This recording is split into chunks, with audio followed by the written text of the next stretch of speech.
But the goal was to make it look like it was an old race car that had been sort of hidden out in the desert under sand, getting sun faded. So we laid down some other colors. So when it brushed up, it looked like it had been yellow, blue, red. Yeah, the Magnus touch, something like that, for sure. And then the cool thing was we took it to SEMA, which is, you know, the biggest show in America, you know, and it's notorious for high budget, big, high dollar builds sponsored by all the manufacturers. Well, this one was like a last minute addition. In like literally 3.5 days with $500 worth of materials, it ended up at the Mobile One booth. We got quite a bit of attention. So the goal here really is, you know, anyone can do this. Don't be afraid to just get in there and, you know, try it out. Absolutely. So that was the goal behind the 914, which came from your question about the 993. So back to the 993, though, you know, I like the platform. It's kind of interesting because, as we all know, the 993 wasn't really around for too long. Kind of a bit like the 968, really. Mm. So there you go. So you're down with the 993 then? It's all right. You're not going to get rid of it? I'm down with the 993. You know, the crazy thing about 993s is, I don't know how they are in the UK. It's probably the same, but here they're really expensive. You know, especially if you want to get a turbo, right? It's like, how do these things become so expensive? I went for a 993 over a 964 because I couldn't afford a 964 really. The 993 was better value because of just the craziness that's happened with 964 values. And the 964s you know, always need more work. They're a little bit more worn than 993s. They've gone through the hard times, as it were. So I think in the UK, yeah, the 993 is a better value proposition than a 964. Interesting. Which you would It's say funny, the that 964, I took a long time to get to the 964 as well. Yeah. You know, I've owned a lot of 911s, and they're all early. I've only actually owned one 964. That happens to be that one right there, which is a 1990, which is, I would say, the most performance-orientated modified car that I've built to this day. Right. But I've only owned one 964. You know, it's Fantastic build, that is. I love I love that car. It's all the little details on that, which is absolutely awesome. The 356 inspired roof, I like. The I don't know if too many people spot the early interior mirror on that as well. Yeah, well, it's actually got a short wheelbase glass at the rear as well. You've got a keen eye to spot that. That was a short wheelbase mirror. It's got short wheelbase glass in it because it's manual crank. I took out all the electric windows and stuff. So there's not really too many 964s have manual windows. But great thing about that is that frame and crank and glass came straight out of a 67 912 and dropped right in. So did that early short wheelbase glass. You notice there's no horizontal heater wire there. Yeah. So it just shows that Porsche for the first 25 years didn't change much when it came to accessories like window cranks and rear glass. You can drop a short wheelbase glass with a short wheelbase seal. It's the exact same size dimension. Yeah, it's cool. I think that's great. It helps people like diversify, I think, in terms of like building their own bespoke projects and stuff. You know, there's plenty of like kit available out there. You can chop and change between them, can't you? That's the cool thing. I mean, my goal always was, you know, stateside people do 964. Oh, I'm going to do a lightweight RS. I'll delete the sunroof and that's about it. You know, my goal was a little bit different, to do some things that hadn't been done before, such as stuff like that. And a gas filler right out of the fender right there. Yeah. So the goal was to, you know, keep the 964 DNA intact, you know, big bumpers, rocker panel, but change absolutely everything about the car. You know, don't backdate it, don't wide body it, but these elements are 356, roof Yellowbird, and, you know, Sport Classic, obviously, and 911R, and that's an early turbo tail, and that's channeled, the roof's channeled. So, you know, that was kind of the goal with the 964, and I finished that car back in 2015. It's actually an older build for me. Yeah. But life got weird back then, and this car got sidetracked, and weirdly, I've never really done a video on it, and I should probably revisit it because it's got a 3.8 RS spec motor, KW Club Sport coilover suspension, Brembo Club Race brakes, set of Outlaw wheels on it. So it's a build that never really got a ton of exposure because I didn't really put it out there. But Is probably one of my most performance-orientated builds. Magnus, is there appetite for like further 964 builds, like and/or action with you, or do you feel like that kind of ticks the box? Because that's a hardcore kind of expression of 964, isn't it, with everything else? Yeah, you're right about that. I'm all about variety. So yes, would be the answer. There will be another 964. In a way, I'd like a Bad Boys turbo. You know, Yeah, no. I'm always looking at turbos. I mean, for me, I love doing modifications on these cars, putting a team together that mods them, but I also love driving my 928, which in essence is not really modified, but it's got all new suspension components and stuff like that.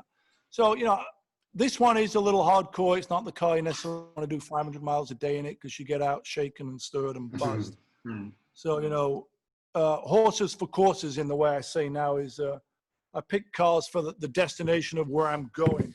Like later on, I'm going to Home Depot. You know, I'm all of a sudden starting my outdoor garden project. You know, I've got this cool hidden garden back there. So making the trip to Home Depot, what car I'm going to take? I'm going to take the 928 because, you know, there's plenty of room in there. Yeah, 100%. So it all depends. You know, I like variety. When it comes to Porsche, I talk about it all the time. For me, it's front engine, mid engine, rear engine, air and water cooled. So that covers a lot of stuff that I've got here, the 924s, the 968s and stuff like that.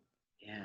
I was going to say, we touched on the 993 there. We might as well work through our other personal cars. So where does the 996 sit for you now? Because that's sort of unloved and seems to have come back into the fold. So where do you sit with the 996 at the moment? Awesome question. I might as well start right here. $5,000 Gen 2 996. You know, people offer me cars all the time. This story is great. I get an email from a guy, hey, I've got I know you're not looking for it. This was when I was looking for a Gen 1 aero kit car, you know, because really what I wanted was a Mark 1 GT3, but they never came here, and that's a whole nother story on how to try and get one into the country. So I've got an ad looking for a Gen 1 996 aero kit car. Guy sends me an email. I know this is not what you're looking for. It's an 04 Gen 2, but I'll practically give it to you. I go, well, how much is practically give it to you? He goes, $5,000. I said, does it run? Of course, first question. He says, yes. I said, I'll buy it. How bad can it be for $5,000? Factory plate gray. It's a little rough and tatty inside. Hannah says to me, how many miles are on it? I go, I don't know. I didn't even ask him. It was $5,000 and it ran. I mean, what can you buy for $5,000? A Boxster? That was, you know, I guess the second one I bought, actually. The first one that I bought was one of my faves, my GT3. So I got this back in 2016, Gen 2, 04 GT3. That was all silver. Of course, I had to add some color and paint the wheels, but this was just such an explosive car, super nimble, everything you guys already know because you've done all your features on them. But reminded me of 277, just on steroids. But super direct, super nimble, super sharp. Probably one of my favorites of the GT3 series really is 996 GT3 RS, one of my all-time faves. Yeah, you know, I've been lucky enough to drive all the RSs from the 73 in chronological order. You know, 73 RS, I didn't think was anything special. 74 3-liter RS, probably one of my favorites of all time. That car was just like, wow. Why do people rave about a 73? Go drive a 3-liter 74. Yes, that's exactly. the car. Exactly. So that was kind of my sort of number one RS, you know, and then obviously I drove 964, 993. They kind of left me a little bit, I'm not going to say numb, but I was also a little bit like, I don't quite see what all the fuss is about. Then I drove the 996 GT3 RS on the street, and I'm like, this is the car. If you go chronological, 964, 993, and then you go 996 GT3 RS, you go, wow, this is a big step up. So obviously I couldn't get the GT3 RS, but I got this 04 GT3. Then I finally got the Aero kit car, which is a 99. I'll show you that right there. So, you know, all of a sudden I'm joining the 996 party late in essence. You know, first one I got was 4 years ago. Then in the past year, I got 3 of them. So red Aero kit 99 Gen 1, super affordable. I bought it in the teens as you see it. And then I had to get the King of the Hill, which also came an interesting story, the 996 GT2, 2002. Awesome. So we should talk about this a little bit because I had a couple of buddies that had these cars literally in black. GT2s here in the States, they fall into this category where 20,000 miles on one is a lot of miles. It's like, oh, that's a high mileage GT2. So all my buddies that had them, you know, they had them with that type of mileage on, which for me was, I never care about mileage, but these guys wanted all the money in the world because, hey, it's a GT2 with 20,000 miles on it. So I'm not really about spending all the money in the world. So I passed on those cars. Then this one, my buddy Paul Kramer, I see him teasing on Instagram. It's not even for sale yet, but he's shaking it down. And I'd sort of been loosely chasing these cars around. So I call him up, hey, what's going on with that GT2? Is it for sale? He says, yes. Tells me the price. I'm down there within an hour before it's even posted. This one had 90,000 miles on it, but only 2 LA owners. So to all the GT2 guys out there, this is 90,000 miles on a GT2. This may as well be 1 million miles. No one's interested. So the price was literally almost 50% off market value for one with the 20,000 miles. But for me, it didn't matter. 2 LA owners. The prior owner I actually knew was a club racer. It had $50,000 worth of receipts on it. Whatever it needed, it got. And most of those miles were freeway miles. So, you know, to me, it was like, oh, that's the one I need. It's got miles, but it's got receipts. It's never been out of California, or never had a out of California owner. I'm the 3rd owner on it. And I bought it for, you know, kind of what you'd pay for a GT3 of the same era. Yeah. So for me, it was like, wow, affordable. Yet again, I'd slid into a King of the Hill GT2 996. This is a pretty desirable car. And I got it sort of on the way bottom end of the market. It was unbelievable. It was never advertised for sale. So It's really nuts. happy. In like the UK, I feel like price-wise, they've still got a really long way to go. I remember last year there was like two 996 GT2 Club Sports hanging around. One was at a main dealer, the other one was a specialist, and it just wasn't selling. I think it was maybe like 120, 125. I think that's, if you compare that to GT3 or GT3 RS in terms of what you're getting there, I think that's got so much further to go still, but people aren't really cottoning onto it. They want the naturally aspirated cars, you know? Yeah, you know what's kind of crazy is, just to talk about GT2 or my GT2 in particular, I spent a lot of time in the Shotworks 997 GT2, the one where I did the color on it, and then they boosted it to like 750 horsepower, which is probably almost too much. This is kind of right in the sweet spot. But a couple of weeks ago, I had the 992 Turbo S, 640 horsepower, 4-wheel drive, blah, blah, blah. Made this seem slow, really made it seem slow. I'm still driving that 992 Carrera 2 non-turbo turbo, which to me is pretty similar, weirdly, to the 996 GT2. About the same amount of horsepower, 2-wheel drive, manual. So Turbo S King of the Hill has just got so much grip, you never lose traction. It's really hard to try and get that car to break loose. Cornering speeds are incredible, but drive the Carrera 2 992. It really reminds me of that GT2 because it moves around with it being 2-wheel drive. It steps out on you. The fact that it's manual. So it almost seems to me like, you know, it's a Carrera 2S, the new equivalent to a 996 GT2. That's the comparison you guys should do, those two together. Yes, they're almost 18 years, they're almost 20 years apart.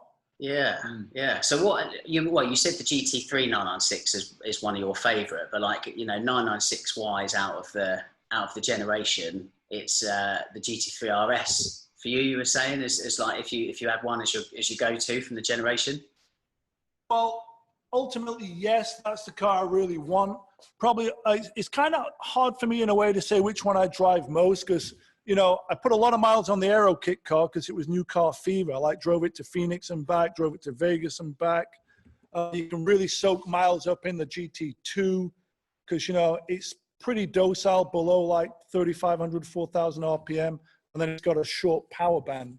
Yeah. This guy, as you know, just revs and screams. What I really want, other than the GT3 RS, is a Gen 1 996 GT3, which they seem pretty affordable in Europe. I've looked at a bunch of them. The challenge for me is you can't get them federalized in the States because they're not on the list. They never came in. It's the type of thing where, you know, you can buy them, but you can't import them into the country without a bonded document saying you're going to get them federalized, which means, you know, taking it away for 6 months, having someone make it US legal, which costs almost as much as some of the cars that I've seen in Europe. Yeah, So yeah. it's almost like from a price point of view, it's too early. They're not 25 years old yet, so you can't bring them in under a historical collector car. So to actually legally get them federalized even into the country, you got to spend a lot of money. Yeah. How about give you a proposition, Magnus? If you buy one now, well, they're about 20 years old, aren't they? I can look after it for 5 years, and then we can ship it over in 5 years. I'm going to put you on the list. You're about person number 10 that has offered me that really desirable opportunity to take care of it. Yeah. Makes sense. So when I come to Europe, I can drive it. You'll take care of it. Yeah. I've seen Europe in like the low 50s. Yeah, left-hand drive. There's the 996 generation generally, and this is completely hat off, unbiased. It's gaining popularity. When I started doing videos on the car, the comments was IMS, Friday headlights, etc., etc. Now, when I do a video on the 996, you don't have that. People are just saying, "Well, that starts to look really good," and you're like, "Bloody hell! These, are these the same people?" They've definitely turned a corner, haven't they? They have. Yeah. And so, what I would like to know from you, Magnus, is what do you like about the generation, but also what do you dislike about the generation as well, in the interest of fairness? Well, okay. So we'll start with the oldest one I got, the 99 Gen 1 right here. Let me flip the camera around. People, like you say, it is true. You can't have a conversation with them about, Friday headlights. Truthfully, I think what you're looking at here, Gen 1, to me, looks better than Gen 2. And I always say when you drive and you don't even see them anyway. Yeah. So to me, the headlights were never an issue. The IMS bearing thing seems to only be an issue for like less than 10% of all cars. It's like this one, 99, still on the original setup, no bearings replaced, 85,000 miles on it. I think a lot of people just love to bitch and moan, right? Oh, IMS bearing failure issue. Well, how many actually had that? And if this has got 80,000 miles on it and has no issues, it's probably not going to develop. Yeah. So I really like Gen 1 narrow bodies, at least in aero kit form, seems super stealth. I love the lines on it. GT2, obviously, king of the hill, love the lines on that. Compared to, it's like if you park this next to a 991 or 992, they still seem small. To me, obviously, first generation water cooled. To me, it still seem analog, these early cars. To answer your question on what I don't like about them, truth be told, I'm thinking right now, and there's nothing that's jumping to my mind that I go, oh, that sucks on a 996. People talk. For me, maybe the one weak spot that I found, I had a buddy who had a GT4, well, Sharky had a GT4. I drove the my GT3 right here next to the 2016 GT4. Seemed like brakes were a little bit lacking, at least compared to a GT4. That was the one thing I found. Maybe not quite as powerful, but to me, it doesn't matter. The faster you have, how much more power do you need? This is usable power. Yeah. The 700 horsepower to me is not usable all the time. Whatever these things are pumping out seems usable 9/10 of the time. It's a classic, usable power versus power that you can't keep your foot planted for very long. So maybe for me, the brakes could be better, but apart from that, I got no issues with them. People say the plasticky, the dash is this, that, and the other. It's sharing gear with the Gen 1 Boxster. I don't really care. None of that stuff bothers me. So I'm a fan. I'm sort of late to the party, even though I've had that one for almost 5 years now. But I like them. I think it's an affordable entry level, great performance, great bang for the buck. People ask me all the time, what's a great Porsche or 911 to get for the first time? And it all depends on the price point. But here in the States, still 996 represents a lot of bang for the buck. Yeah. And, I think early turbos, even though I've got the GT2, sometimes I think, maybe I need an early turbo to round off the 996 collection. Ironically, 997, I don't, at this point, have a ton of interest in those cars. Really? Why is that then? Too soft. A bit like a 993. It's probably 993 syndrome. Yeah. Gen 1 997, they seem affordable in the station, get them for under 30. They just don't really, I'm not super excited. I guess if money was no object, a 4.0 or GT3 RS, sure, but yeah, they're kind of big money. I think when it comes down to it, but I'm not actively chasing any 997. When it comes down to it, Magnus, you're a bit tight, aren't you, really? Yeah. Well, you know what it is? It's all about variety. Yeah. Here's the weird thing. I had like a lot of early turbos, 3-liter cars. I still have them. I had 7. I'm down at 5. The last one I sold to the guy in Australia, Urban Outlaw. And he said, why are you selling it? I go, well, I got a few others. It's not my favorite. I don't really drive it. Plus, with the money you're going to pay me for that car, I'm going to buy 4 or 5 cars I really want. Yeah, and ironically, one of them ended up becoming the GT3. The other one was the 924 Carrera GT. So for me, it was like I bought these cars when, let's say, they were $20, and then they became worth 100, and then they became worth 200. And I go, fuck, I can buy a lot of cars for $200 that I really want, right? And one of them was a GT3, one of them was a 924 Carrera GT, and there were 2 others. So for me, it's all about timing and ultimately just buying what I like. I've never bought cars, like back to early turbo. It's not like I went, oh, 3-liter turbos, no one wants them 10 years ago. These are going to go up, 1,000%, let me hoard them. It didn't happen that way. This was the car that I fell in love with Porsche with the poster on the wall. Just happened when I bought them, no one cared about 3-liter turbos because they were all following the trend of got to be early air-cooled, which I get it. I've been there. But, I'd moved on to the next stage of my collection. So, in a way, the only car I've sort of not missed, but people go, why don't you have a 356? They go, well, I never lusted after one. I didn't have that poster on the wall as a kid. Yeah. It was a generation before, and you got to spend a lot of dough to get a 356 that runs great. So for me, there's not a lot of bang for the buck type of thing. So it always comes back.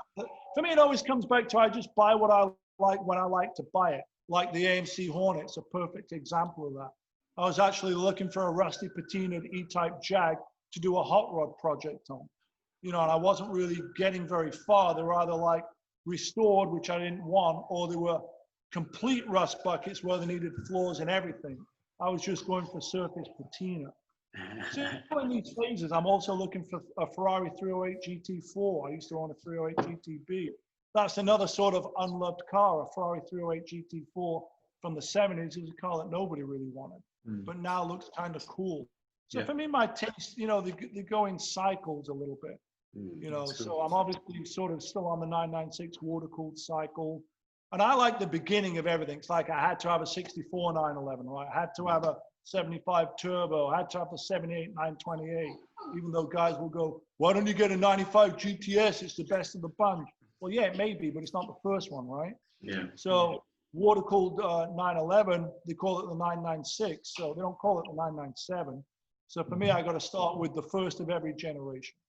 So maybe I'll progress to the 997 and we'll have a conversation about how much I'm learning to live. Yeah, probably, yeah. It's just good to see you so Can I just go back to the 914? Because my wife's taken a liking for 914s, which is great because she's buying. What do you think to the 914? Have you enjoyed it?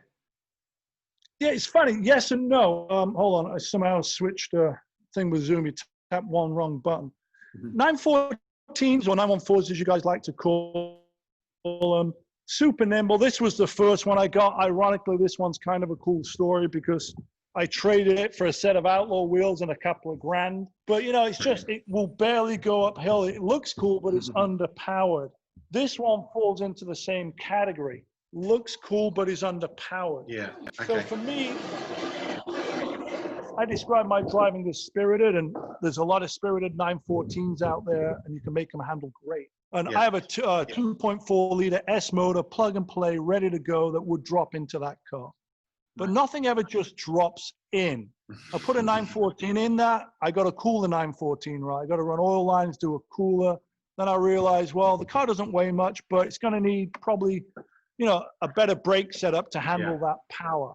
So then that means, I'm running it on these 4-lug Outlaw wheels. I can do a 5-lug conversion and put a whole SC front end brake kit on it. But then I got to get new wheels and tires. Yeah. So all of a sudden I'm going down the slippery slope to make this car go faster. My favorite 914 story is my Canadian beardo brother, Tamir Moscovici. To thank him for the Urban Outlaw film that he did, I gave him a 914. I had the red one and a yellow one. I said, you can have whichever one you want. And he took the yellow one, which was a running, driving car. This is the point to the story. A free running, driving car. I got him on a set of Outlaw wheels. And then he decided it wasn't fast enough. Went down the slippery slope. Got to do the big bore kit, the 2140, the 160 horsepower. new transmission. He's 25 grand into that scenario, and he just had nothing but teething problems with that car. Yeah. It was kind of weird. Like the free car became a 40 grand car, and he still had issues with it. Overheating, clutch went out, went on fire block. So I don't know. I mean, I love them. They do handle great. I don't have one in my collection yet that is a true driver's car. I have two that look great and drive and handle okay, but I'm always like, oh, this thing needs more power. You know, I'll take it up the crest and I'm like, fifth is too high, let me drop to fourth. Fourth gear is kind of the same thing, except just making more clanking noises and rattling, and it's not going any faster. So I haven't given up on it. It's a slippery slope that I'm not quite prepared to slide down, because I know I can put the 6 in it and I know it'll handle great, but it's going to take quite some time, energy, and money to get it to where it's going to handle great. So sometimes it's better just leave them. Hey, it's a grocery getter. It's got the 1.8 liter motor in it, and putter around in it. But then there's always the point that you get your foot in it and you go, oh, wow, I just wish it went faster and possibly stopped a little better, because they do handle great. I've driven them on the track. They're great on the track. I have a buddy that's got a 3 liter, which I think is the perfect setup, actually, a 3 liter or hot rod 2.7.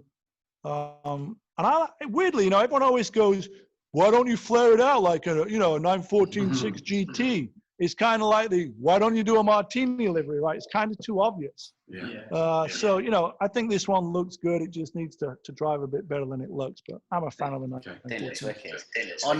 On the subject of outlaw wheels, Magnus, that you mentioned, and obviously a majority of your cars have rightfully got them under the arches. Obviously, they're not in production anymore. So is there anything else that's kind of coming soon in that regard? And also, what was the verdict on the outlaw wheels behind the production stopping?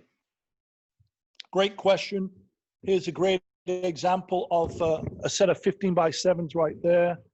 This is on the 4-spoke 4-lug one for the bug guys. The old 964s on the 17-inch. 924 Carrera GTs on the 16-inch. The turbos are on them. I'll show you some wheels, and we'll talk about the Outlaw Wheel program, which came together in 2014. The very first set of wheels actually is on the blue turbo right there. These are 8s and 9s. The 75 turbos on 8s and 10s. 277s on some 7s and 8s. And perhaps one of my favorite sets we did, is actually on the old, let me drop this down, the Hot Rod 67S, which is, if I ever finish this car, this is going to be the car. So this is 15x7s, polished lip, bead blasted center, and then 2-tone paint powder coat to match the slate gray on the front here. So that's the Outlaw wheels on my cars. The program came about, 1552 reached out to me back in 2014. You know, they were mostly known for doing all the wheels for Ken Block, which was awesome to be sort of affiliated with someone that worked for Ken Block, or not for Ken Block, but did wheels with Ken Block. But they weren't really in the Porsche world. They were in the sport import tuner, Ken Block world. So the goal was to sort of reinterpret the Fuchs, but not copy it. Everyone's copied the Fuchs. Our goal was to make it a little bit differently. So obviously we changed the profile, hollowed out the spokes, and the Outlaw wheel was born in 2014. We kind of had a great run for 5 years, and then 1552 got bought out by the English company Monotune. And up to that point, Matt Brad and I, who were the founders of 1552, we had a handshake deal, no contract, you know, and we were selling a few wheels. We could have sold a whole lot more, but we could never really ramp production up, because probably the Achilles heel to the program was the wheels. What was great about them was they're all custom order. Any offset, any color combo, powder coat, plated, whatever you wanted, you could do. But that meant you couldn't streamline production, which meant we weren't getting volume pricing, which meant, you know, the wheels were not $299. The wheels were like $999.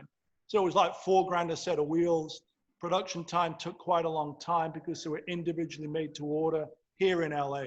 They weren't cast in China and came over on a container full of wheels, which would have really brought the price down, but you wouldn't have had the option to do whatever offset you wanted. Yeah. So that sort of was great on one hand because you could do whatever you wanted, but it limited production because, you know, you didn't get great service because you were only doing 10 wheels at a time, or 6 or 5 or whatever it was.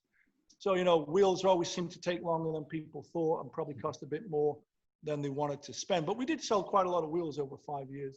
And then when they got took over by Monotune, I guess they had some rather large goals to set up quota, which somehow that program just sort of went downhill pretty quickly within a year, to the point where all 1552 wheel programs were canceled, even Ken Block's.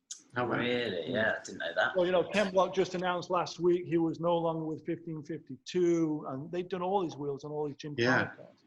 Wow. So, you know, my wheel program ended probably 6 months ago. And of course, now that you can't get them, everyone kind of wants them. I talked to a few wheel guys about, you know, doing a few different varieties of wheels. But nothing's really panned out yet. It's back to organic. The 1552 Outlaw wheel came about organically. I get approached a lot of times to do things with other people that just don't always feel right to me. So to me, it's all about working with your like-minded people, projects that make sense. It's not about, hey, let's get these endorsement deals and make a ton of dough. You know, it's just kind of the way I am. So there's loose talks with a couple of wheel companies, but nothing has sort of really happened yet. So time will tell. Watch this space, as they say. Yeah, there you go. There you go. It's back Nice. burner. I was just going to ask Magnus before, because we're time's running on. I appreciate. Going back to our own personal car. So I run a little 67 912, and I was wondering whether a 912's made it into the collection, or whether you've spent much time fettling one. I thought I saw one in the background there. Well, they all look the same. Interestingly, I've had a few 912s. That's a 67 911S. There's an Irish green 66. As you know, they all look the same. I will show you what I have in the 912 world. There's another short wheelbase 67 right there.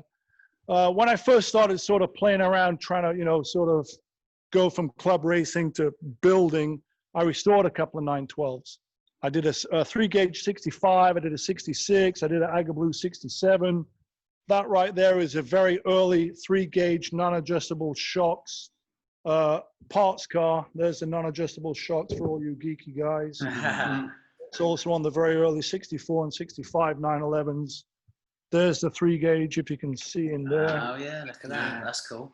That's really cool. So that's a 3-gauge 912 that's just holding a bunch of flares and stuff like that. These cars for me have now become sort of, I hate to piss off the 912 purists, but they've become donor parts cars. I like 912s. I really like them. When I first started putting cars together, 912s ironically cost the exact same amount of money to restore as 911s. But at the end of the day, the performance just wasn't quite the same. But having said that, I am thinking about, I'd really like a 3-gauge early 912 that's completely bone stock. So I've owned them. I've got a parts car there. I like them. Loosely, I'd like one that's all kind of beat up, patinaed, and, you know, sort of have that in the fleet as well. So I'm all about variety, as you can kind of see here. Yeah. You know, 928, 924, 944, 968, 914. So yeah, it makes sense to have a 912. I've had them. I enjoy them, but I don't currently have one. That's the 912 collection right there. Good to see such variety in there. And yeah, like just continuing, I think the theme for yourself and being a people's champion, and like you say, diversifying and looking for Ferraris, and the car you picked up this week as well. There's all sorts in there, which is great. I think you talked to everybody, didn't you? Yeah, I mean, for me, ultimately, it just comes back to do what you love to do. I don't chase trends of, oh, this car's trendy, I got to go get that. You know, I don't think a 75 AMT Hornet's on the top 10 cars to get this week. Yeah. Was it you that posted the video today with James Bond doing the corkscrew? Yeah. So, you know, it's a classic example of, I literally, amazing. This geezer, English guy, ironically, Fraser, is the guy I bought my white 928 from about 18 months ago. Just like in the video, shoots me a text. You know, anyone that might be interested in my car, he's leaving, he's moving back to France, got to sell his toys. I looked at it, I go, wow, this thing's fucking great. On one photo, he sends me like 5 more, and I'm literally, within an hour, I'm down there and I bought the car. I mean, Brilliant. I wasn't looking for it. It's not necessarily fast, but it's got nostalgia. It's got all the character. It's got all the things like an old beat up 912 would have, just in a 70s American car. And you don't see them on the road, so it's unique. It's a different driving experience. Sometimes it's just nice to cruise. So it comes back again to the early question you asked me about the Outlaw Gallery. You know, they're not Porsche centric. To me, it's about variety, and different cars do different things. It's like my girlfriend Hannah's got a 88 560 SL, which is another kind of cool car that I never really thought about. But yet it's great to drive around and cruise. It's 30 years old, but it looks current and it's never out of style. It's design that's done right is never out of style, right? So things come and go. But if something's designed right from the beginning, it doesn't matter what it is. I've got a Lotus Esprit in the back room there. A great design is a great design. It's timeless. And if you're into design and style, whether it's fashion, clothes, watches, guitars, whatever it may be, right? Why wouldn't you have some variety? You know, I'm in the position where I'm able to do that. You know, people know me as a Porsche guy, and yeah, that's what I am. But yeah, I like variety. So, So come on then, what's on the list that you're still hunting after at the moment? What's the short list that you've got an eye open for if it pops up? Well, other than that 912, you know, and the Mark 1 GT3 and the E-Type Jag, and the GT4, that's kind of it for right now. But no, there's other cars on the list. Like, you know, I'd always wanted to do a XJS Jag touring car, a wide body. You know, like Wilkinshaw Racing from like the 70s, but outlawed version. So I actually thought about doing that before the E-Type. The problem with the XJS here in the States is you can't find a manual. They don't exist. And yeah, you can swap a manual out with a later running gear. I get all that. But the XJS, most of them out here are convertibles. I want a coupe. I want to take the bumpers off. I want to flare it, make it look like an outlaw touring car from the 70s. So that's the car on the list. I like Jags. You know, I'd like a hot rod Mark II 3.8 like Ian Callan had. So just stuff like that. Ironically, this one you're going to laugh at. You know, yesterday I'm just happened to be looking around because we're thinking of trading out the SL for a different one. And I see these guys have a 74 TR7. 74 TR7. Who wants that? But it was like $4,000 now. I'm looking at its manual. It's the wedge. Yeah, exactly. So all of a sudden, you know, I grew up as a kid seeing those cars and I haven't thought about them for 30 years. And then there's one down the road for $4,000 and it looks decent and it runs and I go, fuck, I kind of want that as well. So you know, sometimes you chase something and you never find it. Like once I was chasing a 64 911, I found a really rare 76 27 RS Carrera, you know, one of the 113 made. And then I found the 64 later. So sometimes you look for something, you don't find it. Sometimes you're looking for a Patinini type Jag and you buy a 75 AMC Hornet. Just to fill that itch whilst I'm still looking for the E-Type. Absolutely. So I guess that makes me I think we've all got that drug, haven't we? It's an addiction, if anything, I think. Yeah. But it goes back to, you know, great design and style, right? You know, maybe, you know, the TR7 or a Stag or whatever, it takes me back to my childhood. You know, I recently saw Aston Martin Lagonda. I go, fuck, that thing still looks cool. You know, so, you know, Jensen Interceptor, that's still a cooler cool. Yeah. Super cool, You know, so there's always stuff like that I'm always sort of, things are always catching my eye because I'm walking around a lot. I'm observing. I always say inspiration's everywhere. So for me, you know, it's good for me to get out of the Porsche-centric box that I'm in. But, you know, before that, I had Mustangs and Ferraris. I had Lotuses. I had E-Type Jags. It always comes back to variety. I guess now I'm in my variety of just trying to expand beyond the P-car world. Yeah, it's great. It's great to see the collection unfold and diversify a bit more, Magnus. Look, we really appreciate your time today. We understand it's precious for us all. So, look, we've got these 10 questions that we want to put to you. And like I say, these are 10 questions we give to everybody. It's a one word answer, Jobby. And the rule is there's no wrong answer, but if you have to think about it, it's not right, okay?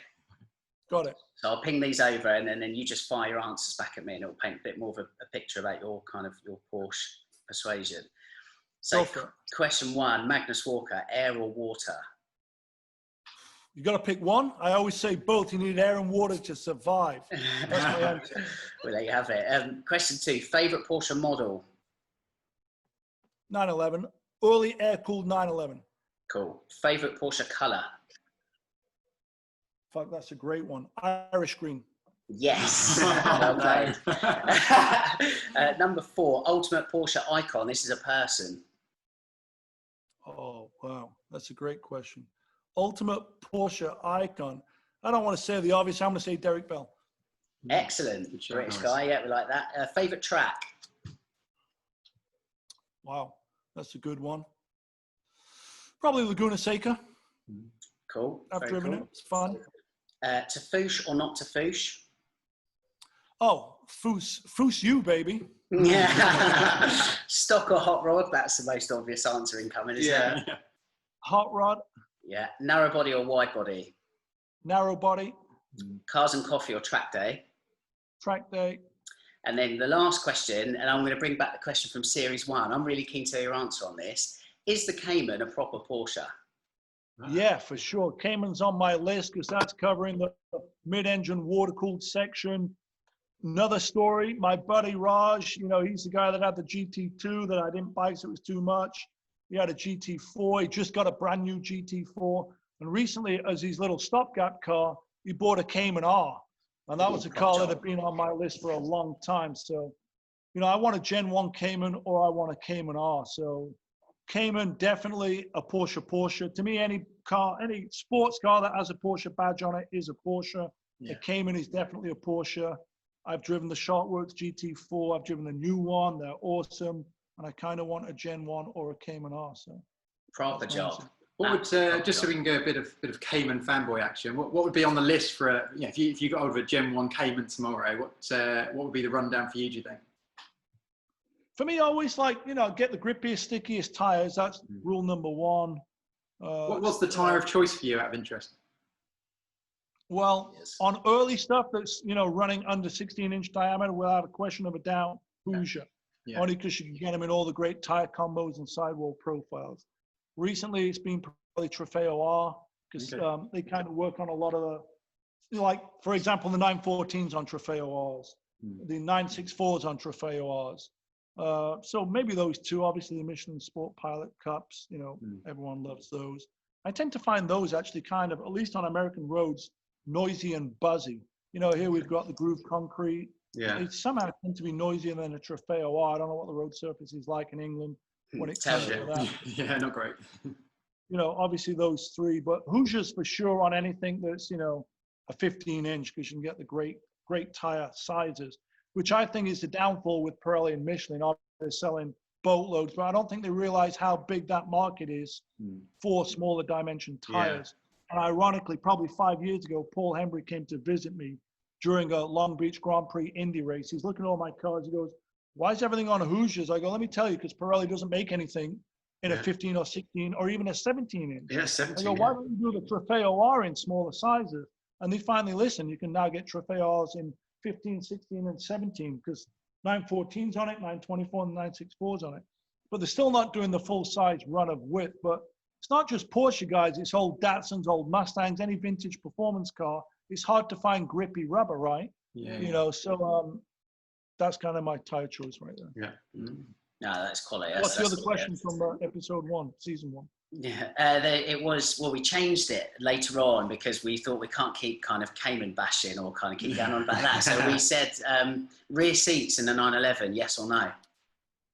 Good place to put your shopping is what I say in luggage. Better fold it down, without a doubt. Here's a great story. Back to my girlfriend, Hannah, 4th of July weekend. Her parents are out from Colorado. There's 4 of us over 6 feet tall, plus luggage in the 928, and I'm driving them to LAX. Not a 911 backseat story, but saw the video, backseat is not that much bigger than a 911 backseat from the 70s. The 70s people carrier. Yeah, exactly. So, practicality, it's a good place to, sling shit back there. Yeah. Love it. Quality. Magnus, as I said a couple of minutes ago, thank you for your time, mate. We do really appreciate it. Yeah, thank you. Amazing, cracking. As I said at the top, an icon to these two, I think a real people's champion for a lot of people. And you've helped me out a lot in my career as well. So I kind of want to personally say thank you for that. Really appreciate it. And hopefully see you over here at some point soon for an outlaw gathering.